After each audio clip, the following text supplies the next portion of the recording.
Welcome back, everybody. Investors looking ahead to tomorrow's November employment report, and America's labor force and the skills gap issue was a major concern mentioned by several CEOs on the show yesterday at the Business Roundtable event. Here's what Rex Tillerson, the chairman and CEO of ExxonMobil, had to say about it. We just conducted a survey, Becky, in conjunction with an organization called Change the Equation. We surveyed their member companies as well. And what we found is 98% of CEOs identify skills gap as a serious issue for their companies. Today, there are something north of 4 million jobs that are open simply because we cannot find the right skilled employees to fill those jobs. Joining us right now on the Squawk Newsline is Bill George. He is the former chairman and CEO of Medtronic. He's now a senior fellow at the Harvard Business School, and he's also on the board of ExxonMobil. Bill, thanks for being here today. Thanks, Becky. You know, Rex laid out the problem. He talks about how you have 9 million people who are unemployed. You got 4 million jobs that they can't find skilled workers for. How do you fix it? Well, it's an obvious dichotomy between we don't have people with today's required skills.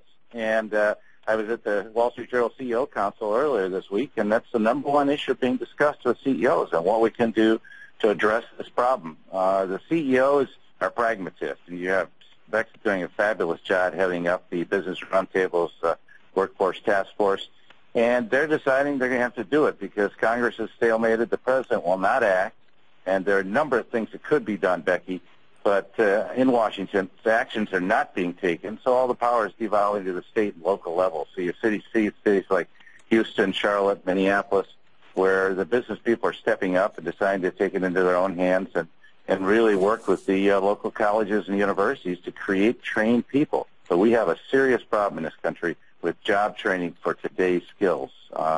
Hey, Bill, let me ask you this. Go ahead. We just had Drew Mattis here. He's the chief U.S. economist at UBS, and he kind of mentioned as he was walking off, maybe I'm outing him a little bit here, but he said, you know, when people complain about not being able to find workers, I always say you pay them more. That's how an economist would fix problems like this. Why doesn't that work in this situation?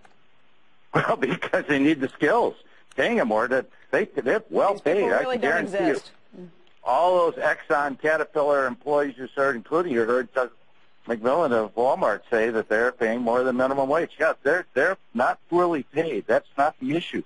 Exxon's paying a lot of money for skilled people. So is my former company, Medtronic. So it's not simple as the economist. It's also not a simple solution. I mean, if these people don't exist, you can't fix this overnight. You were talking about a process of years before you're actually going to find a qualified workforce.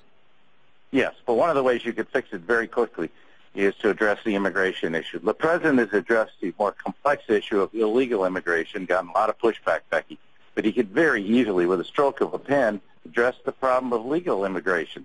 Why not expand or double the number of H-1B visas? The folks in Silicon Valley, which is our greatest growth market and greatest source of competitiveness, are having to move their jobs to India and to China because they can't get skilled workers. And if we could allow people who have been educated in the United States for up to 10 years, we send them home, back to China, back to India, back to Israel. They found companies over there. Might be a couple. All we have to do might be a couple of Republicans in that group, though. Not a good idea to. No, can't let them stick around. Just kidding. Say it again. Nothing. You wouldn't laugh. No, I'll laugh, Joe. I just don't understand why we can't go after this problem. And it's constraining us in Silicon Valley. It's constraining us all over the country.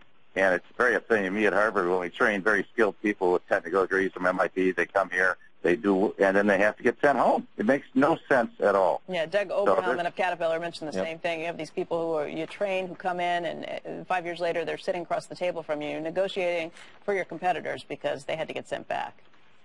Yeah, and it makes no sense. IBM had to move a whole parcel full of software people. Now they got, well over 100,000 people in India, and, those people could have jobs here. So we need to train our people for tomorrow's jobs. And frankly, the CEOs today, we have the best group of CEOs, global CEOs we've ever had, certainly in my lifetime, and far better than my group. And they're going to take the issue, and they're going to solve the issue working with local people. And that's not a bad thing. But it could be greatly facilitated by not having tax laws to push jobs offshore. Joe, you were talking about that yesterday, and discouraging investment in the United States. We need to address these issues, and we could have a great job situation. It's getting a lot better, but it could be great right now.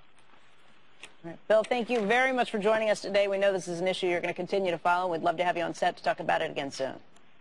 Thank you very much, Becky. Good to be with you.